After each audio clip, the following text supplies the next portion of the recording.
Assalamualaikum warahmatullahi wabarakatuh.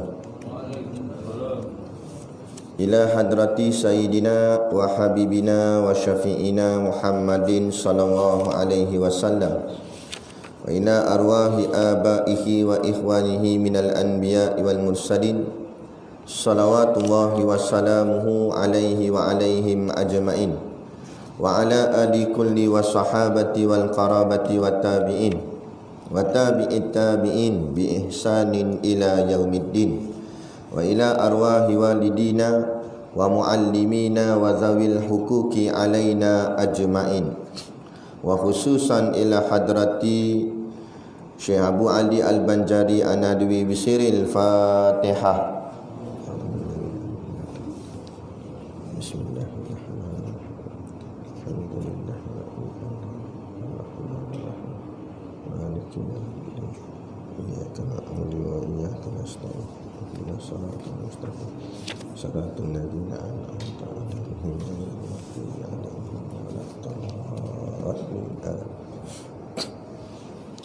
Bismillahirrahmanirrahim. Alhamdulillahi rabbil alamin wa bihi nasta'in ala umurid dunya waddin. Wassalatu wassalamu ala asyrafil anbiya'i wal mursalin Sayyidina Muhammad wa ala alihi wa ashabihi ajma'in. Ashhadu an la ilaha illallah wahdahu la syarikalah wa ashhadu anna sayyidana Muhammadan abduhu wa rasuluh. Allahumma salli wa sallim wa barik ala sayyidina Muhammad miftahu babi rahmatillah.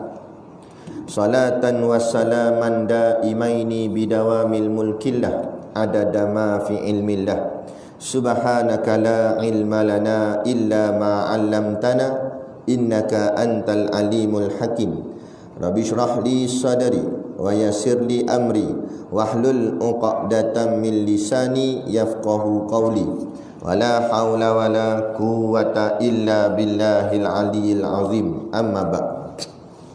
Alhamdulillah, kita sama-sama panjatkan syukur kehadраtillah subhanahu wa ta'ala yang dengan limpah dan kurnianya diizinkan oleh Allah subhanahu wa ta'ala pada pagi ini untuk sama-sama kita berhimpun di dalam satu majlis yang sangat mulia, iaitulah majlis ilmu. Kerana majlis ini disebut oleh baginda Nabi SAW akan panggilannya Raudatul Jannah, yakni sebahagian daripada taman-taman syurga Allah. Tapi tinggal ni lah, malam ni lah kita harap kita berdoa pada Allah, walaupun kita buat sementara waktu diberhentikan dulu majlis ilmu, tetapi hati kita tetap pada ilmu Allah. Moga-moga kita istiqamah di dunia sampai kepada hari akhirat. Allah tetapkan kaki kita berada di dalam syurga Allah yang sebenar, insya-Allah. Amin ya rabbal alamin. Yang saya hormati pengerusi masjid dan seluruh saf kepimpinannya, para imam, para bilal, tok-tok syiah yang tak dapat kita nak sebutkan namanya satu persatu, yang amat-amat disanjungi para asatizah, alim-alim ulama, tuan-tuan guru, ustaz ataupun ustazah yang hadir pada pagi subuh ini, mohonlah ditegur kepada hamba yang fakir dalam bidang ilmu ini. Sekiranya apa yang disampaikan dan dikongsikan ada salah dan silapnya, yang kita kasihi ayah-ayah, ibu-ibu, pemuda-pemudi, muslimin dan muslimat yang dirahmati Allah sekalian. Hadis kelima, keenam dah, golongan anti hadis. Qala al-muallifu rahimahullahu ta'ala wa nafa'ana wa iyyakum bi ulumihi fid daraini amin ya rabbal alamin. Kata pengarang kitab hadis ke-6, tajuknya golongan anti hadis.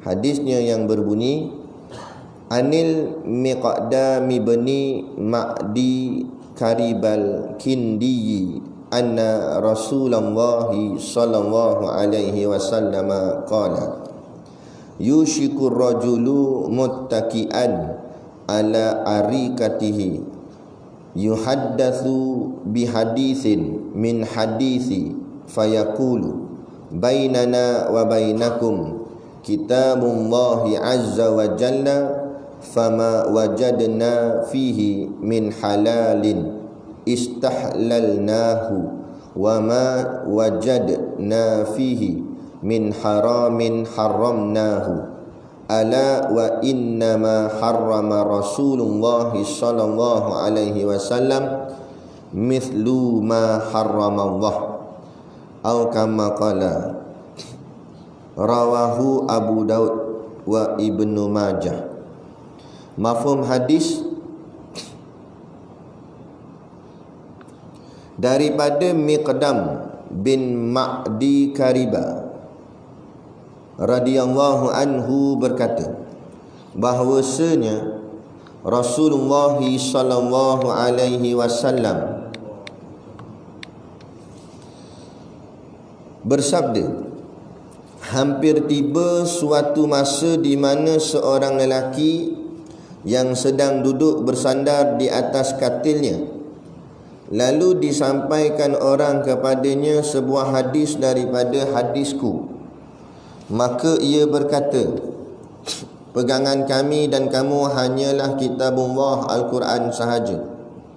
Apa yang dihalalkan oleh Al-Quran kami halalkan, dan apa yang ia haramkan kami haramkan. Kemudian Nabi SAW melanjutkan sabdanya, padahal apa yang diharamkan oleh Rasulullah SAW samalah hukumnya dengan apa yang diharamkan oleh Allah Subhanahu wa taala. Hadis riwayat Imam Abu Daud dan juga Imam Ibnu Majah.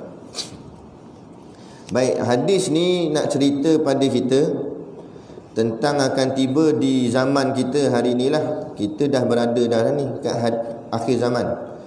Hadis ni nak cerita pada kita zaman kita ni sama ada dah muncul atau akan muncul.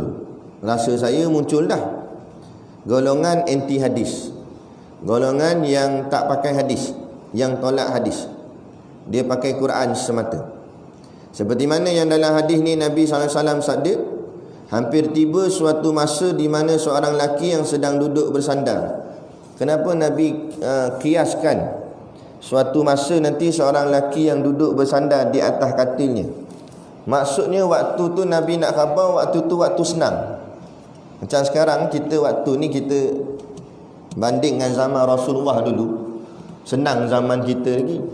Dengan kenderaan bermewahan kan, rumahnya pun besar. Allah kalau banding rumah kita dengan rumah Rasulullah lah, besar rumah kita tuan-tuan, betul tak?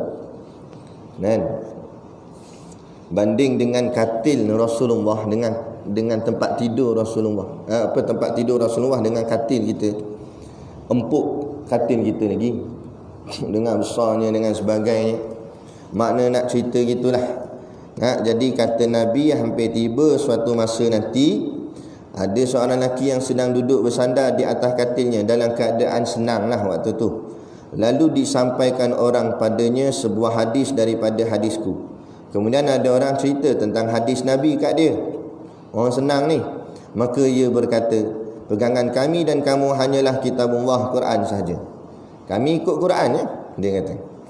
Apa yang Quran halal, kami halal. Apa yang Quran haram, kami haram. Dia kata. Kemudian Nabi jawab, Nabi kata, padahal apa yang diharamkan oleh Rasulullah samalah yang diharamkan Allah. Mungkin kita nampak di sini, apa masalahnya Ustaz?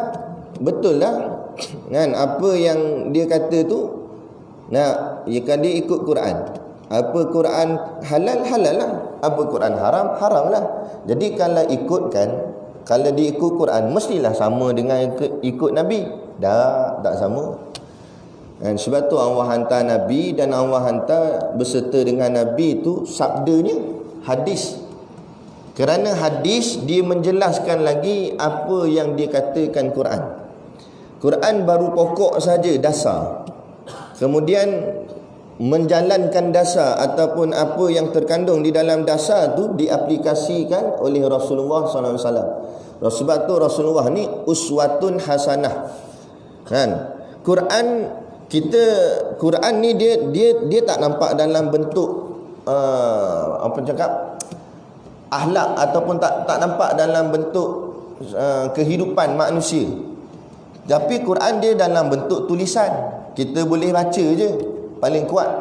Andai katalah kita buat contoh, Allah hantar Al-Quran, tapi Allah tak hantar Nabi. Kita ada Quran je, Nabi tak ada.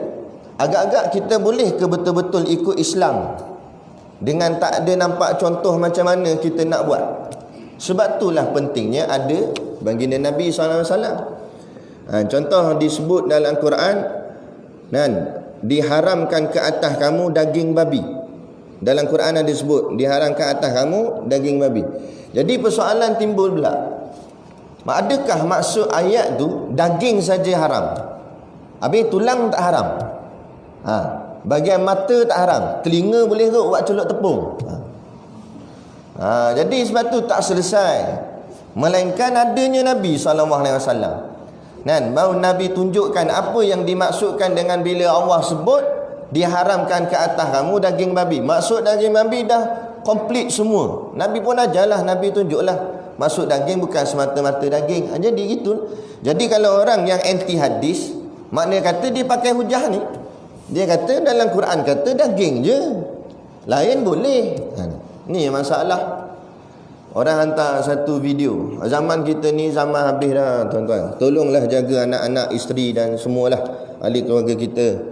Dan walaupun kita bukanlah alim sangat, saya sendiri pun bukan alim sangat, tapi kita kena didik ahli keluarga kita dengan agama Islam. Tak detail sangat pun tak apalah, sekurang-kurang bahagian asas. Kan, walaupun kita tak erti dalil-dalil dan sebagainya, tapi apa yang kita belajar daripada guru-guru kita, kita sampaikanlah. Dan pesan memesan pada terutamanya ahli keluarga kita. Orang hantar video dekat saya, video kat WhatsApp tu lah. Ada satu orang lelaki ni dah berumur dah. Tengok gaya muka macam geng pencen dah. Kan, dalam tak tahulah mungkin dah 60 ke apa. Umur dia. Dia bela anjing kat rumah. Kan? Kemudian dia bangga pula tu, bela satu hal. Bangga pula tu dia bela anjing. Nah, dia buat interview, yang tukang interview dia tu orang Cina. Orang Cina tu lantak dia Cina dah. Kita ni. Nah, dia boleh kata saya memang suruh interview ni. Kemudian saya nak video ni disebarkan sebab saya nak bagi tahu pada semua orang Melayu dan semua orang Islam, dia kata. Kenapa kita perlu jijik dengan anjing, dia kata. Nah, kita ni diajar daripada kecil tak boleh pegang anjing, jijik dengan anjing, macam menghina anjing. Tu dia kata. Lepas tu dia tunjuklah video dia peluk anjing, dia cium-cium anjingnya. Kan? Tu kita jawab, dah halang-halang nak main bela sangat anjing, bela babi sekali. Nampak? Ni kata la ilaha illallah. Dia boleh petikai balik tu. Dia kata apa yang haram ni? Apa pasal tak boleh? Anjing ni pun makhluk Allah juga. Hari ni manusia semakin jahil. Semakin lama semakin jahil, semakin lama semakin jahil. Habis dah tak nak ikut dah apa yang diajar oleh baginda Nabi SAW. Apa punca dia? Apa punca dia? Punca dia bila hati kita ni melihat dunia. Melihat dunia. Dunia ni bukan dilihat dengan hati, tapi dunia dilihat dengan mata. Maksud lihat dengan mata, kadar pandangan mata je lah. Jangan sampai masuk ke dalam hati. Tapi bila masuk dah dalam hati, hubbud dunya ra'sun kulli khati'ah. Cinta dunia kepala segala kejahatan. Punca manusia jadi jahat atas muka bumi ni, puncanya hati tu dah mula pandang kepada dunia. Tak kira orang awam maupun asatizah. Waktu beza tok guru sekarang dengan tok guru pondok dulu. Beza. Kan? Hari ni meminta-minta pun ada. Kan? Nak panggil saya kurang-kurang 2,000 dia kata. Tok guru dulu pernah ke minta nak mengajar dan sebagainya. Kadang-kadang orang bagi pun pulang balik. Orang zaman dulu. Padahal kalau ikut susah dengan senang, susah dulu lagi. Patut kalau layak terima, layak minta, layak depa dulu. Sebab depa susah, kita senang dah. Kan? Kita bila air ada dalam rumah, air buka pilih, memancut keluar. Zaman dulu nak kena tarik dekat perigi, tengah-tengah malam buta, kita air boleh pilih pula suhu, nak sejuk ke nak panas. Tak cukup bahagian mandi, bahagian minum pun ada kowe. Macam-macam canggih sekarang ni. Zaman dulu tak ada pilihan air perigi sejuk-sejuk tu kan. Nak ceritanya, kalau kira layak lah meminta-minta, layak depa dulu. Dah lah dengan alimnya, kita sekarang bukan alim tara mana sangat banding orang dulu kan, dengan waraknya, dengan solehnya, dengan akhlaknya kan. Tapi inilah, bila golongan asatizah pun dah mencintai dunia, golongan alim ulama pun dah mula mencintai dunia, berebut jawatan dan sebagainya, dah bahagian yang bukan ulama ni baru geng mamak aja ni kan, bawah-bawah ni lagilah habis dah lah. Memang gila dunia lah, habis semua. Ni yang jadi masalah. Bila hati dah lekat dunia, kita didik keluarga kita semua cara dunia. Sejak daripada kecil, anak kita dah didik cara dunia kan. Kita tak nampak dah bahawa kita nak mencita-citakan anak kita jadi seorang tok guru, jadi seorang ulama, jadi seorang yang hafal Quran, seorang yang hafal hadis. Tapi kita akan nampak pertama sekali, anak kita biar jadi doktor, biar jadi engineer, biar jadi saintis. Bukanlah salah saya maksudkan kan, tetapi tidak ada unsur agama langsung dalam pemikiran kita. Yang kita pentingkan ialah soal gaji, pangkat, jawatan mereka. Supaya kita dalam hati kita mesti fikir tak, nak kurang-kurang sok bila dia senang, aku pun senang. Dia boleh bagi kat aku bulan-bulan bila aku koi tua sok.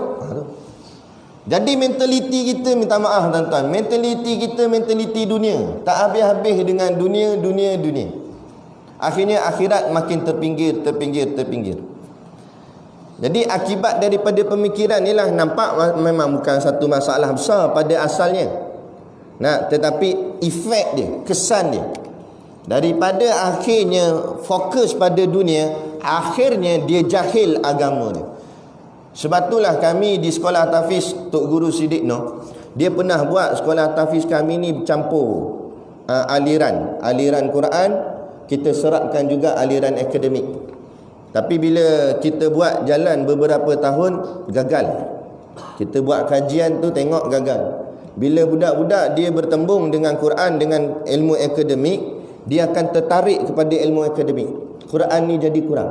Dia begitulah, bila diberi kepada kita dunia dan akhirat, ghalibnya sifat kita manusia ni akan lebih gemar dunia banding akhirat. Betul? Betul tak? Buat tak? Nampak? Betul dah. Kan? Diberi Quran dengan kereta Ferrari, nak ambil mana?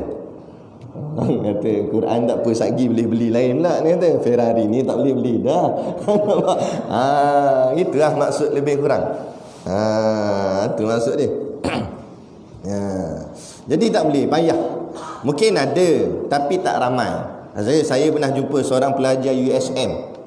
Dia hafiz Quran 30 juzuk dan dia seorang jurusan engineering. Memang ada, tapi tak ramai. Bukan senang nak boleh sampai macam tu. Nak dalam akhiratnya pun kemah, dunianya pun kemah. Tapi biasa-biasanya lemah. Sebab kita nak keluarkan keputusan ni, kita tak boleh tengok yang minoriti, kita kena tengok yang majoriti. Jadi majoritinya tak boleh. Lemah dengan dunia ni. Termasuk kita semua pun, kebanyakan kita, saya sendiri pun lemah bila dengan dunia. Sebab tu bila kita tahu kita lemah dengan dunia, jangan bergaul sangat dengan dunia. Sebab kita takut kita hanyut. Macam kita mandi laut ke, mandi sungai ke. Kalau kita tahu kita tak pandai berenang, tak pandai nak menyelam sebagainya, jangan mandi sampai kat tengah. Madailah mandi tepi-tepi gitu. Walaupun orang kata mandi tepi mana sonok, mandi tengah bau sonok. Sebab dia boleh pusing-pusing lah apa semua. Betul. Memang sonok-sonok, tapi takut lemas. Macam itulah dalam masalah dunia. Kalau main tepi-tepi je dunia, main sikit-sikit je lah maksudnya dalam bab dunia ni, memanglah tak sonok. Orang kata kalau nak masuk dunia ni, masuk dalam-dalam sikit, tengah-tengah dia, bau puas hati. Kan, nak mainlah bisnes sikit-sikit, bisnes besar-besar teruslah. Bau best, bau kaya. Betul kaya, tapi sebab aku tak pandai berenang, cakap itu. Sebab aku takut lagi karam dengan kemewahan kekayaan tu sehingga aku lupa dah pada hal-hal akhirat. Tapi ada yang jenis hebat, dia pandai berenang, walaupun dalam macam mana pun dia boleh steady lagi, ada kan. Tapi tak ramai lah. Dia gitu. Samalah juga dalam hal ni. Jadi bila kita sibuk pentingkan bahagian dunia, secara tak sedar kita sudah meminggirkan hal akhirat. Rata-rata lah, saya pernah juga duduk di kolej dulu. Nah, anak-anak perempuan ni, budak-budak perempuan ni, dia pakai baju lengan pendek. Bila kita tanya dia, bukan ke lengan ni aurat, dia tanya kita balik, ya ke? Dia pun tak tahu bahawa lengan ni aurat. Dia kata aurat bukan ni ke, dada apa semua ni kan? Saya kata itu dah melampau lebih daripada aurat. Aurat ni lengan dah ni, sampai kat pergelangan tangan ni. Kaki-kaki pun aurat lagi mazhab kita Syafi'i kan. Jadi makna kata bila walaupun dia budak kolej, mahasiswa, ada segulung ijazah dan sebagainya, tapi bila dia jahil bab agamanya sendiri, dia nothing, tak ada apa. Balik jumpa Allah tak, nanti tak payah kata nak jumpa Allah, masuk dalam kubur, nak jumpa malaikat munkar nakir, masa nak balut dengan kain kapan, selitkan sekali sijil dia, sijil degree kan. Masuk dalam tu nanti dia tunjuk kat malaikat, ni degree, tak nampak degree. Munkar nakir jawab dia, degree tu. Ingat aku heran dengan degree mu. Degree ke PhD ke apa, D, E, F, G, Z ke, aku tak heran kan. Yang penting aku tanya, hang boleh jawab tak boleh jawab. Boleh jawab lepas, tak boleh jawab habis. Tak kira mu siapa, agung, sultan, raja, Dana Menteri, tak kira lah kan. Tu. Jadi nak ceritanya, hari ni punca jadilah kenapa orang tolak hadis itu berpunca daripada jahil. Kenapa boleh jadi jahil? Kerana melebihkan dunia sehingga mengabaikan akhirat. Tak nampaklah akhirat lebih utama. Dah apa sonok mengaji bab akhirat ni? Dia ada 3 ilmu dalam masalah agama ni, 3 ilmu paling besar: tauhid, fiqh, tasawuf. Yang orang dah pinggirkan tasawuf lah. Itu pasti-pasti dah. Tasawuf ni kira hampir nak mati dah. Memang tak ada dah. Tok-tok gurunya pun ramai dah tak ada. Ulama ambil dah, Allah ambil dah ulama-ulama ni. Baru-baru kita ni Tuan Guru Haji Rifai, seorang ulama tasawuf tu yang kuat beradab, cakapnya pun perlahan kan. Tak ada dah, lama dah habis dah ni kan. Tasawuf ni kurang dah. Tasawuf ni adab lah. Adab makin kurang dah. Orang tak ada adab lah. Dalam apa-apa jua perbuatan, adab tu makin kurang. Orang Melayu dulu-dulu adab tu sangat kuat, sampai semua benda ada tapis, ada dia punya pelapik. Apa pun, cawan ada pelapik, pinggan ada pelapik, semua ada pelapik. Tiang seri ni pun ada pelapik. Nak kata beradabnya, sampai bukan sahaja adabnya dari segi akhlaknya, sampai ke bangunan apa semua pun mencerminkan adab. Kuatnya dulu kerana mengikut ajaran Islam yang bertepatan dengan tasawufnya. Nah, hari ni tasawuf dah. Sebab apa? Saya tanya Tok Guru Siddiq Noh, kenapa orang dah tak nak mengaji ilmu tasawuf? Sebab ilmu tasawuf tak mendatangkan hasil ekonomi, tak mendatangkan hasil dunia. Betul lah kalau kita mengaji tasawuf, mengaji soal riak, takabur, ujub kan, mengaji kitab Minhajul Abidin, kitab Hikam. Dan kalau kita habis semua mengaji tu, katalah konon dia ambil, nak kerja apa?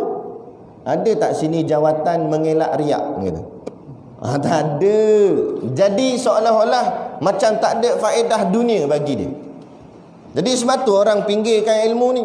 Sebab tu ilmu ni tinggal lagi kat pondok-pondok tua je kan. Kadang-kadang pondok muda tak ada. Pondok tua-tua, pondok lama, tok-tok guru lama masih lagi ada pembelajaran ni. Dan di Masjid Surau pun ada beberapa lah yang masih lagi membaca kitab-kitab tasawuf. Tapi dah mula benda tu dah makin kurang, makin slow. Yang banyak orang berebut ilmu dia, ilmu fiqh. Kerana ilmu fiqh ada sumber ekonomi. Apa sumber ekonomi? Boleh jadi mufti kan. Boleh jadi kerja kerajaan, jadi keluar fatwa, ada gaji. Kalau ngaji tasawuf nak ngaji benda. Kan? Ada belajar Quran. Belajar Quran tu memang terbaik dah. Dalam hadis pun sebut sebaik-baik manusia orang yang belajar Quran dan mengajari Quran. Tapi dah salah guna. Tujuan belajar sebab nak boleh buat bisnes. Kan? Dia pakar dalam bidang Quran kemudian buat bisnes. Kan? Buat ni lah itulah. Macam-macam hal lah. Itu. Jadi sebab apa? Sebab jadi begini sebab keikhlasan Allah dah mula cabut daripada hati-hati manusia. Kita makin susah dah nak buat satu-satu benda ni ikhlas mata-mata kerana Allah, payah dah. Maka sebabkan ikhlas dah mula cabut, akhlak dah mula cabut, apa semua tu yang macam-macam bala pun turun. Coronanya macam-macam lah. Kan kita pun dah kan tak boleh dah nak kuliah tak boleh, nak semayang rapat tak boleh, apa semua tak boleh. Jadi kurang dah bahagian agama kita sikit demi sedikit, sikit demi sedikit. Walaupun pada sisi zahirnya nampak makin kurang, kita harap Allah kekalkan di sisi batinnya. Hati kita masih lagi tetap teguh dengan agama. Kan? Takut-takut terbawa-bawa. Zahir kita dah makin kurang dalam bab agama, terbawa-bawa sampai ke bahagian isi hati.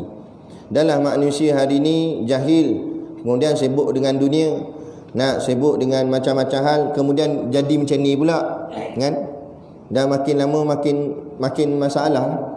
Makin kurang lah dari sudut agama tu. Kita pun belajar kan, semayang jarak. Kalau Nabi kata rapatkan saf, kerana kalau kamu tidak merapatkan saf, di tengah-tengahnya ada iblis. Cukup banyak dah ni kan? Jadi masalah kita. Tapi kalau kita nak rapat pun tak boleh juga, masalah juga. Tapi itulah yang berlaku kan? Seolah-olah Allah cabut dah kelazatan, kenikmatan beribadat tu sedikit demi sedikit, sedikit demi sedikit. Kan? Saya boleh katalah, bukanlah kita nak mati, kita pun takut gak mati sebelum bersedia habis lagi. Dengan pahala pun belum tentu cukup. Tapi kadang-kadang fikir balik, bertuah juga orang yang dah meninggal. Kadang-kadang bertuah jugalah. Sebab apa? Sebab dia tak menghadapi perkara-perkara seperti ni. Kan? Kita Allah nak kena hadap. Kan? Lagi orang cakap apa? Akhir zaman ni nak genggam Islam ni, nak pegang agama ni macam menggenggam bara api. Nah, bara api letak kat tangan, boleh kita genggam. Pegang lepas, pegang lepas, pegang lepas. Payah nak ikut Islam betul-betul. Jadi itulah SOP yang ada di masjid ni. Semua masjid lah, semayang jarak apa semua ni, bukan kita petikai, bukan kita orang cakap, kita tak salahkan, kita serahkan keilmuan yang sangat hebat ni kepada Jabatan Mufti, para ahlinya, ahli ilmu yang pakar dalam bahagian dalil-dalilnya, Quran, hadisnya dan sebagainya. Cumanya kenapalah aplikasinya, penggunaannya tu hanya dikhususkan, nampak straight sangat tu bahagian masjid. Adapun keliling masjid berlonggar-longgar. Nah, memang mereka jawab, banyak dah saya dengar. Kita jawab apa?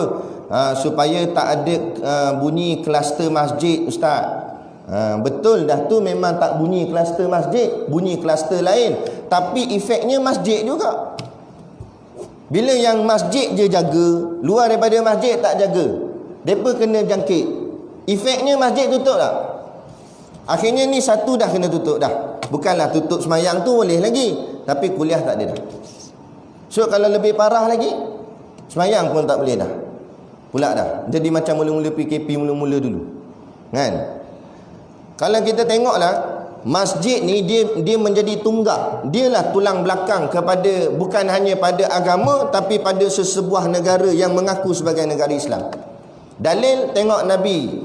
Bila Nabi hijrah daripada Mekah ke Madinah, bangunan pertama Nabi buat masjid. Hatta sampaikan kajian sirah membuktikan rumah Nabi pun belum lagi dibina.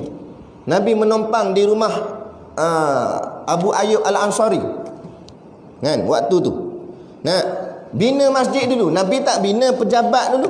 Nabi bina masjid dulu. Nak menunjukkan masjidlah yang paling penting sekali. Mana masjidlah kepala dia. Masjidlah tunggak dia. Tapi hari ini masjid bukan jadi kepala. Masjid ni jadi sebahagian yang kena ikut. Bukan masjid tu diikut, tapi masjid kena ikut. Ni masalah. Dan patut kalau kita laksanakan SOP yang ketat di masjid, luar daripada masjid pun begitu juga. Kan? Tapi kita tengok dalam kapal terbang boleh pula duduk rapat-rapat, semayang tak boleh nak rapat-rapat. Dia jawab macam mana? Dia kata kapal terbang kalau tak buat rapat-rapat gini, duduk jarak-jarak, rugilah. Tiket dia kapal terbang ni syarikat boleh bankrupt. Dah mau fikir bankrupt syarikat je, dah bankrupt pahala orang. Maknanya mentaliti itulah saya kata tadi, mentaliti dunia. Tak habis-habis fikir pasal ekonomi semata-mata. Dan bahagian akhirat ni macam mana? Bahagian dunia tak habis-habis. Dan bahagian nak untung dunia tak habis-habis. Bahagian periuk nasi, bahagian makan saja kita fikir. Dan bahagian pahala kita. Sedangkan yang nak bawa kepada Allah, nak bawa masuk dalam kubur, bukan bahagian nasi, bahagian pahala. Tak ada lah beratur depan neraka Jahannam. Kenapa ni masuk neraka ni? Sebab dulu kami geng tak dapat makan nasi. Tak ada. Kan? Tapi inilah bila Islam tidak diletakkan di atas. Kemudian jawapan lain pula, dia jawab pula. Dia kata sektor lain bukan di bawah urusan jabatan agama, Ustaz. Urusan masjid surau je bawah jabatan agama. Betul yang tu, kenyataan tu betul. Tapi dasarnya salah. Ini masalah dia. Bila semua sektor-sektor lain bebas, tak duduk di bawah jabatan agama. Sepatutnya semua benda lah duduk bawah agama. Sebab hadis Nabi kata, Al-Islamu ya'lu wa la yu'la alaih. Islam paling atas, tak ada apa lebih atas daripada Islam. Maknanya Islam yang memayungi. Islam ni ibarat bumbung. Tak kiralah jadi pintu, tingkap ke tiang, kipas, lampu, aircon, apa semua pun duduk bawah satu bumbung. Patutnya begitu. Patut Islam lah, semua benda duduk bawah Islam. Ni tak, Islam jaganya masjid surau sahaja. Lain tu tak boleh. Nah, itu yang akhirnya dalam COVID pun artis masih lagi menyanyi melalak. Dalam COVID pun drama lagi masih hebat lagi. Dan macam mana seolah-olah kita ni tak takut dengan Allah. Seolah-olah mencabar pula Allah. Seolah-olah Allah kata, aku dah hantar virus, aku hantar penyakit, hang boleh lawan lagi. Hang boleh buat perangai lagi, hang buat maksiat lagi. Amboi. Nak lebih teruk lagi ke? Lebih kurang gitu. Jadi macam mana nak selesai? Ni. Jadi makna kata, letakkanlah Islam pada tempat sebenar dia. Kan? Hari ni beginilah. Seolah-olah kopiah diletakkan di kaki. Memanglah dia kata kopiah bukan mahal mana. Tak kaki tak apa. Bukan soal mahal ke murah, tapi soal tempatnya di mana. Bila tempatnya di kepala, maka biadab bila letakkan di kaki. Gitu tak? Kan? Jangan fikir hal agama tak menguntungkan dunia, tak menguntungkan ekonomi. Bukan pasal untung tak untung dunia, tapi tempatnya di mana. Sebab tu sampai hari ni pusat judi masih lagi berleluasa. Masih lagi, walaupun tak dibuka, tapi masih lagi ada dalam negara. Kilang arak masih lagi ada. Walaupun semua tahu, dan semua para mufti pun tahu, dan semua kita punya pimpinan yang beragama Islam tahu bahawa dua benda ni diharamkan oleh Allah dan Rasul. Tapi kenapa masih ada? Kerana dia memberi untung pada sumber ekonomi. Itu masalah. Sebab dia bagi untung. Cuba kalau dia tak bagi untung. Tu. Jadi apa-apa pun semua nak fikir pasal bahagian dunia. Sampaikan benda yang Nabi tak suka, Nabi haramkan pun kita buat tak peduli lah. Asal ada untung dunia sudah. Yang ni yang orang kata tak kira lah halal ke haram. Janji benda ni ada untung kot. Kan? Tak apalah. Soal dosa tu nanti kita taubat lah. Ni. Tapi benda ni untung kot. Rugi kot kalau tak ambil. Ni belum Dajjal datang tuan-tuan. Ni baru untung sikit-sikit. Dajjal akan mempamerkan pada kita untung yang lebih-lebih dahsyat lagi. Kalau kita pandang dunia, walaupun kita kaki masjid, kopiah atas kepala, tapi kalau hati berkiblatkan dunia, datang Dajjal, dia petik jari je, ikut dah. Tercabut habis kopiah-kopiah, cabut habis seban-seban. Dia bukannya iman bukan duduk pada kopiah, bukan duduk pada seban, bukan duduk pada jubah. Iman duduk di hati. Tak apa pakai t-shirt seluar jin, kan? Tapi hati dia berkiblatkan akhirat, berkiblatkan agama. InsyaAllah datang Dajjal dia tak ikut. Walaupun pakai t-shirt seluar jin je.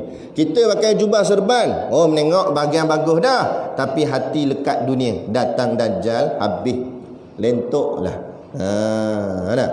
Saya bacakan satu hadis yang diambil daripada kitab Muwatta' Imam Malik. Kata baginda Nabi SAW, anna Rasulullah SAW kharaja ila makburati. Satu hari Nabi SAW keluar pergi ke arah tempat perkuburan orang Islam. Maka kata Nabi, assalamualaikum dara qaumin mu'minina wa inna insya'allahu bikum. Nah, kata Nabi pun memberi salam kepada, assalamualaikum wahai penduduk kaum mukmin, perkampungan orang beriman, yakni dalam kubur itulah. Kemudian Nabi kata, sesungguhnya kami insya-Allah akan menyusuri kalian. Maknanya kami next. Kita kena amal kat ni. Lalu pergi kubur, bagi salam. Jangan bagi salam je, cakap pula. Tunggulah nanti kami datang, jaga itu. Kami pas ni pula, gitu. Jangan takut nak cakap gitu sebab memang kita akan pergi kak. Tiba-tiba dia jawab cepat sikit, dia kata. Nanya situ nampak berlari lintang bukan, kan? Lahikuna wadidtu anni qad ra'aitu ikhwanana. Kata Nabi, aku sangat rindu pada ikhwan aku. Ikhwan ni maknanya saudara lah. Dia lain dengan sahabat. Kemudian sahabat Nabi tanya, ya Rasulullah, alasna bi ikhwanika? Ya Rasulullah, bukankah kami ni saudara kamu? Kata sahabat. Kata Nabi, bal antum ashabi. Dah, kalian ni sahabat aku. Yang aku sebut ni saudara, ikhwan. Kemudian kata Nabi, wa ikhwanuna alladhi nalam ya'tu ba'du. Nah, kata Nabi, yang dikatakan sebagai saudara aku ialah mereka yang lahir setelah ketiadaan aku. Aku tak ada dah, kan? Kemudian depa baru lahir. Depa tak, maksudnya depa tak pernah melihat wajah aku, tak pernah tengok aku. Paling kuat pun depa pernah dengar hadis aku je. Itu pun ada pula yang anti hadis. Tu. Nabi kata. Kemudian lagi Nabi kata, wa ana faratuhum alal haudi. Aku akan tunggu depa di tepi telaga aku. Nabi ada telaga, nama telaga Nabi Telaga Kausar. Nabi akan berdiri kat tepi tu. Nabi kata, aku tunggu depa ni. Kemudian tanya sahabat, ya Rasulullah, kaifa ta'rifu man ya'ti ba'daka min ummatika?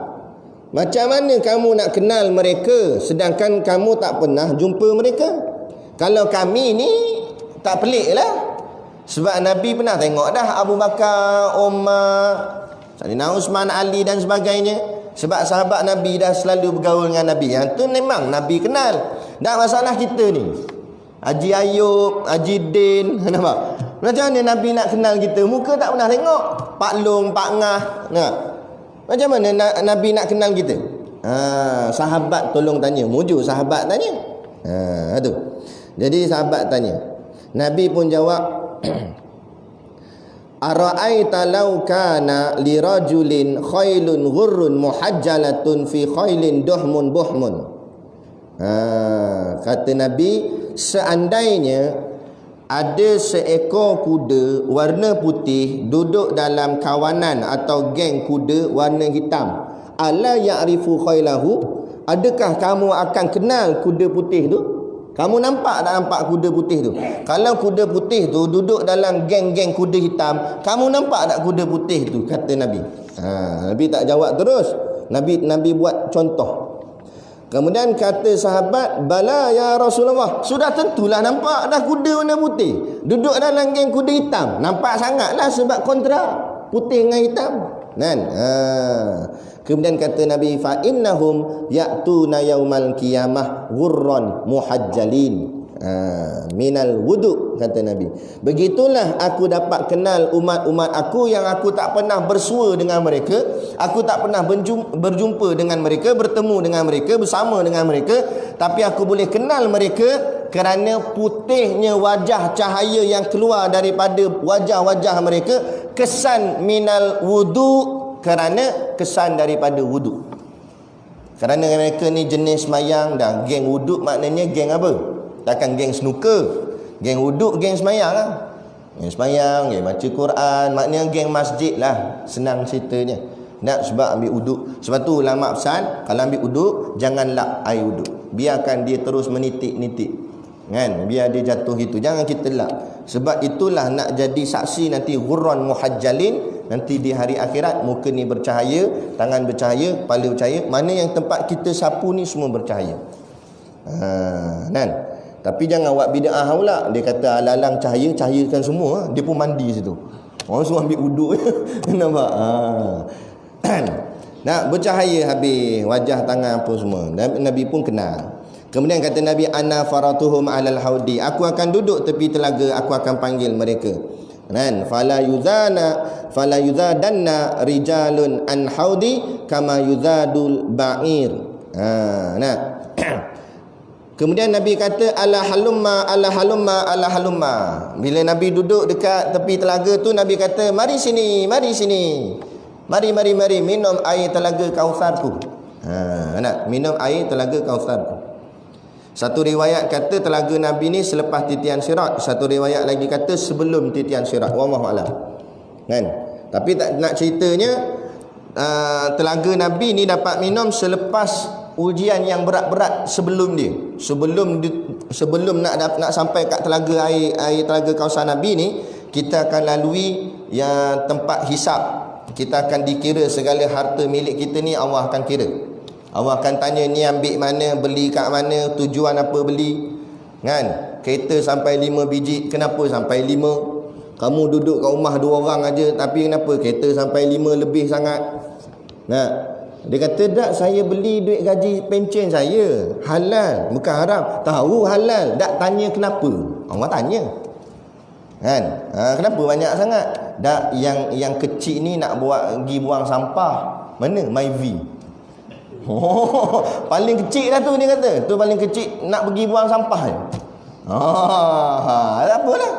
Kan? Bukan saya kata salah sini. Tok guru kami ajar gitulah. Dia kata bukan salah. Memang kita beli halal pakai duit kita. Tapi ingat, segala yang kita buat Allah akan tanya. Maka nak buat apa, buatlah. Tak ada masalah, buatlah. Tapi sediakan jawapan pada Allah. Sebab Allah akan tanya. Kalau jawapan tu lepas, lepaslah. Kalau jawapan tak lepas, nasiblah. Tu tanya pula, tahu dah duit kamu, harta kamu halal, gaji kamu. Dah tu adik-beradik kamu ada yang miskin tu sampai kereta pun tak ada, awak tak bagi dia satu. Kan dah kena sebiji. Dia kata. Tu Allah akan tanya semua. Kan? Ada. Habis Allah akan tanya satu-satu. Bukan salah kita nak kaya, kan? Tapi ingat, Allah akan tanya. Habis dah bahagian hisap-hisap ni semua, lepas tu kata tok guru kami, orang yang paling ringan dia punya hisap, siapa dia? Orang yang paling miskin, susah, apa pun tak ada. Paling kuat dia ada motor ESP. Itu pun lampu ketuk 4 kali baru nyala. Kelepak baru nyala lampu. Nampak? Exhaust tak payah cakap, ikat dengan dawai je exhaust. Nombor plate lagilah, kat 4 tahun dah tak ada nombor plate, patah 2 nombor plate. Lampu belakang memang tak nyala terus. Kan? Tongkat tak ada, main sandar kot tiang masjid je. Makna kata susahnya dia. Yang tu je lah awak tanya dia. Awak tanya dia ada apa? Motor ESP. Allah pun cek balik tengok, motor pun susah. Tak apalah, tak payah banyak tanya, jalan lah. Nak selesai? Sebab dia harta tak banyak. Kita harta banyak. Tok guru buat contoh di pondok. Sebab kan yang tok guru ajar ni budak-budak pondok. Tok guru perasan tengok, setiap kali raya budak pondok tukar jubah. Berkala-kala jubahnya. Kan? Jadi tok guru buat contoh. Tok guru kata, kalau dalam almari kita ada 5 helai jubah, setiap helai Allah akan tanya. Kalau ada 5 helai jubah, padahal jubah, Allah akan tanya setiap helai.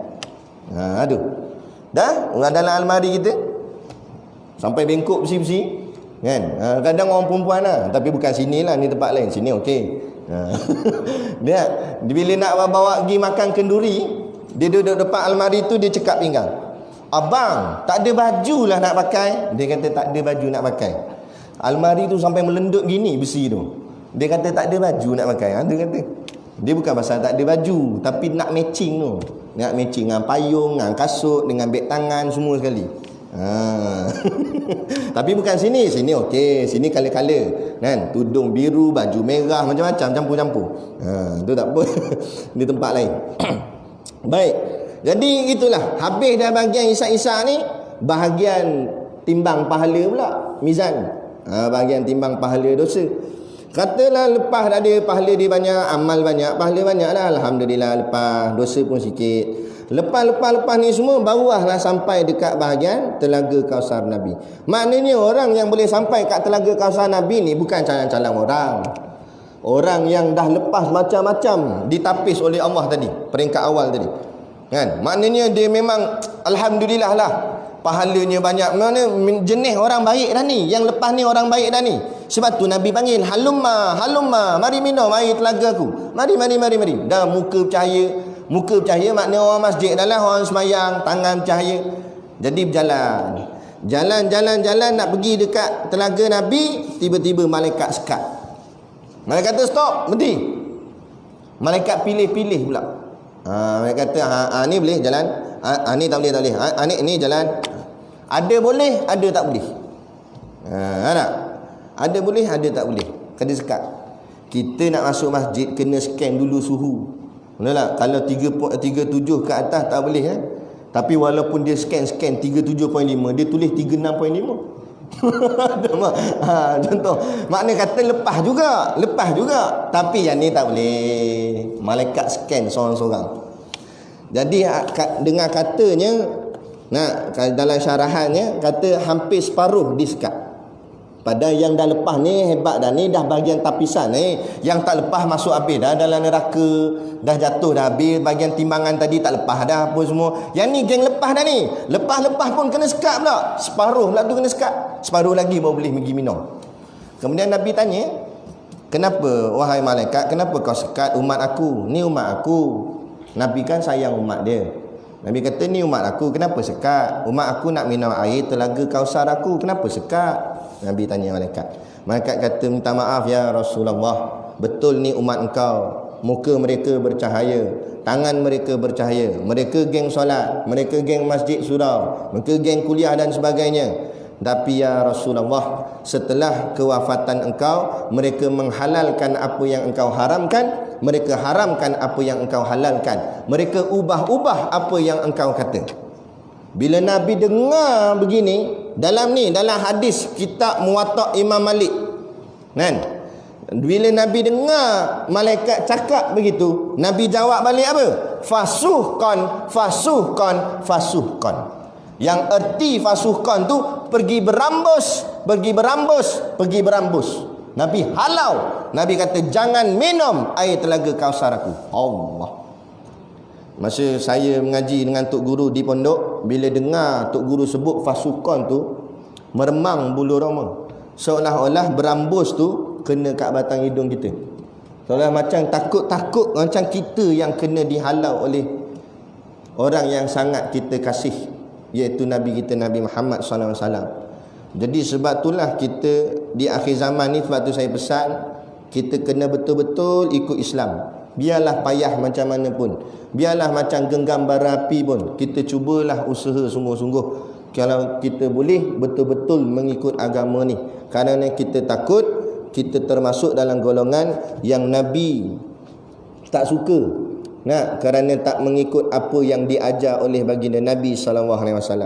Apa yang boleh kita kata tak boleh, apa yang tak boleh kita kata boleh. Ini kita takut, tuan-tuan. Semayang tak boleh rapat, bahagian lain boleh rapat. Allahu Akbar. Takut. Saya takut. Tapi kita tak ada upaya, kita tak ada kuasa. Jadi kita mintalah, kena banyak selawatlah kita, banyak selawat, banyak istighfar. Moga-moga Allah ampun kita semua. Moga-moga Nabi kasih pada kita. Bukan kehendak kita nak jadi macam ni. Tapi nak buat macam mana? Pesta maksiat tak ada masalah. Joget menyanyi, itu yang sakit hati sangat. Joget menyanyi tak ada masalah langsung. Drama berlakon tak ada masalah. Bahagian kita tak boleh. Itu masalah. Tapi memang pelik pun, memang pelik. Kami mula-mula PKP, mula-mula dulu, polis sampai datang ke pondok kami. Sebab kes semayang jemaah. Kan? Dia kata tak boleh ni. Kami ubahlah. Asal boleh semayang sudahlah. Kami buat semayang jarak. Dan semayang jarak pun dia tak bagi juga. Dia kata tak boleh. Semayang sendiri dalam bilik. Kami kata kami ni macam umpama keluarga dah dalam ni. Cuma kawasan tu luas. Kami tak campur dengan orang lain. Sekolah ni orang dalam ni je. Kan? Dan tak ada seorang pun yang ada simptom. Kan? Yang peliknya semayang tak boleh sama-sama, kena semayang sendiri di bilik masing-masing. Tapi bahagian makan setalam. Makan boleh pula. Dia kata makan tak apa. Makan tak apa, semayang tak boleh sama-sama. Makan sama-sama boleh. Aduh pelik. Aduh. Nah, bila tanya dia kata minta maaf Ustaz, ini prosedur SOP kena ikut. Betul dah SOP, tapi mana brain? Kita ni nak macam traffic light lah. Kan? Pukul 3 pagi lampu merah. Duduk congok kat situ. Dugu. Minyak dah nak habis lah. Kan? Tepi kubur. Tenggek langsui tepi tu. Langsui pun tanya, awak tak jalan? Tak boleh, lampu merah. Anda nampak? Nah, makna maksud saya, akunya, taatnya. Padahal kan maslahah kita kena faham. Apa tujuan maqasid buat traffic light? Tujuannya tak nak berlaku aksiden, pelanggaran. Bila kesesakan. Dah tengah malam pukul 3 pagi mana ada kereta lain? Kita seorang je tu. Kalau ada yang lain je kita tunggu. Tak, ni tak ada, kita seorang. Kena pula lambat pula dia kira tu. 60, 59, 58. Sampai kat 10 start pula nombor tu. Tak bergerak. Nampak? Nah, Allahu Akbar. Nah, maksudnya berlebih kurang dah. Nah, sebab ini hukum dunia. Tasamuh. Kata ulama tasamuh, berlebih kurang. Ada pun bahagian akhirat, yang ni baru kita straight. Sebab yang ni Allah takkan tinggalkan sikit pun. Allah akan cungkil setiap satu. Macam ni lah sebelum kita tutup majlis kita. Saya ada orang jemput ceramah di Pulau Pinang hari tu. Kan? Kita pergilah. Ni macam biasalah semayang kita jarak ni. Jadi masjid tu bahagian tepi dia ada tiang. Tiang tu rapat dengan dinding belah tepi sikit je. Maknanya kalau boleh muat 2 orang boleh semayang. Seorang semayang rapat tiang, seorang lagi semayang rapat dinding. Tapi masalahnya seletip yang dilekatkan tu dekat tengah-tengah. Jadi maknanya seorang je lah boleh diri situ. Kalau ikutkan, kalau ikut seletip tu. Tapi saya tak naklah ikut seletip. Sebab kita kalau boleh nak meramaikan lagi saf di hadapan. Sebab ada ruang. Jadi saya pun rapat semayang ke tiang. Saya ajak orang belakang pergi ke depan. Suruh semayang sebelah dinding. Masih lagi ada jarak. Bukan tak ada jarak. Masih lagi ada jarak. Tiba-tiba bila saya nak ajak orang belakang ke depan, pakcik depan saya tu dia toleh belakang. Hoi, sini. Dia tunjuk dekat seletip ni. Ceramah jemputan. Dia tak tahu kot yang saya yang ceramah. Saya kata dalam hati, siap. Aku tak dapat mic tak apa, dapat mic siap. Nampak? Dia tak kenal agaknya. Dah poster tak ada. Nampak? Lain kali kita naik, bukanlah kita bantai dia, tak. Cuma kita nasihat lah. Kita kata cakap tu biarlah beradab. Kan? Tak kira siapa. Tengok Allah nak kenakan, terkena ke ustaz yang ceramah. Tak kira, tak ustaz pun cakap elok-elok dah lah. Kan, cakaplah tak boleh tu, kena kat seletip ni. Kan? Mujur saya tak cabut seletip tu, seletip dia. Nampak? Kenapa kita straight sangat? Padahal benda tu boleh di-adjust. Kan? Benda bahagian dunia je. Yang tak boleh nak adjust ni bahagian akhirat. No, maksiat, arak, judi tu tak boleh adjust. Nah, dedah orang tak boleh adjust. Nyanyi melalak ni mana boleh adjust. Yang ni tak apa nak adjust. Kan? Tapi itulah, tak kena dengan cara bahagian dunia straight sangat, bahagian akhirat berlanggar-langgar. Jadi kita cubalah sedaya yang kita mampu. Dah keadaan keliling kita pun dah macam ni, kita jaga diri kita, ahli keluarga kita, isteri dan ku anfusakum wa ahlikum nara. Jaga diri kamu dan ahli keluarga kamu. Itulah yang dapat saya kongsikan sebagai nasihat untuk kuliah yang buat masa ni lah. Sampailah tempoh berapa 6 Disember kan. Kita tengoklah sambung ke tak sambung pula PKP tu apa semua. Jadi kita tengok macam manalah. Jadi cukup sekadar tu dulu pada malam ni. Malam pula, pagi ni sampai tak ingat dah malam ke siang. Jadi pada pagi ni moga-moga apa yang kita belajarkan kita dapat amalkan bersama, dapat kita terapkan bersama dalam kehidupan kita, insya-Allah. Jadi macam biasa ada sedikit perniagaan di luar sana untuk menampung sekolah pondok dan juga tahfiz kami. Jadi insya-Allah membelilah sambil menderma. Wabillahi taufiq wal hidayah. Assalamualaikum warahmatullahi wabarakatuh. A'udzu billahi minasyaitonir rajim. Bismillahirrahmanirrahim. Alhamdulillahirabbil alamin wassalatu wassalamu ala asyrafil anbiya'i wal mursalin sayyidina Muhammad wa ala alihi washabihi ajmain. Allahumma taqabbal minna salatana wa du'aana innaka antas samiul alim wa tub alaina innaka antat tawwabur rahim. Allahumma ja'al dinana dinan nabi Muhammadin sallallahu alaihi wasallam wa islamana islamal muslimin wa imanana imanal mu'minin wa salatana salatal khashiin wa a'malana a'mal salihin wa niyatana niyatan mukhlisin wa dhunubana ya Allah dhunubal mustaghfirin wa hayatana hayatal ulama wa mautana bimautis syuhada wa adkhilnal jannata ma'al anbiya'i alaihi wassalatu wassalam. Rabbana atina fid dunya hasanah wa fil akhirati hasanah wa qina adzaban nar wa qina adzaban nar wa qina adzaban nar. Wa sallallahu ala khairi khalqihi sayyidina Muhammad wa ala alihi washabihi wasallam. Subhana rabbika rabbil izzati amma yasifun. Salamun alal mursalin walhamdulillahi rabbil alamin. Amin ya rabbal alamin. Taqabbalallahu minna wa minkum. Takbir.